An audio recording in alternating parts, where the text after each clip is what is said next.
અમારી સૌરાષ્ટ્રના સંસ્કાર ન્યૂઝ ચેનલને લાઈક કરો, કોમેન્ટ કરો, સબસ્ક્રાઇબ કરો અને જોતા રહો પળે પળના સમાચાર।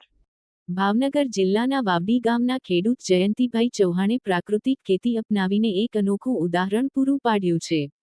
8 વર્ષ પહેલા વધતા રાસાયણિક ખાતર અને જંતુનાશકોના ખર્ચ તેમજ જમીનની ઘટતી ફળદ્રુપતાને ધ્યાનમાં રાખીને તેમણે પ્રાકૃતિક ખેતી તરફ વળવાનો નિર્ણય લીધો હતો।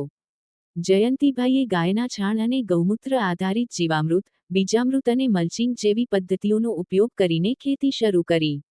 પરિણામે ઉત્પાદન ખર્ચમાં નોંધપાત્ર ઘટાડો થયો અને રાસાયણિક ખર્ચ લગભગ શૂન્ય થઈ ગયો। હાલ તેઓ પર્પલ કોબી એટલે કે લાલ કોબીજ અને બ્રોકોલી જેવા વિદેશી શાકભાજીની સફળ ખેતી કરી રહ્યા છે। આ શાકભાજી અમદાવાદ અને ભાવનગરના અમૃત બજારોમાં સીધું વેચાણ કરવામાં આવે છે।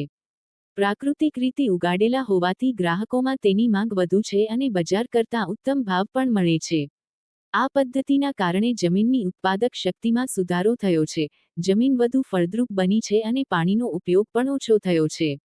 જયંતિભાઈની સફળતા જોઈ આસપાસના ખેડૂતો પણ પ્રાકૃતિક ખેતી તરફ આકર્ષાઈ રહ્યા છે।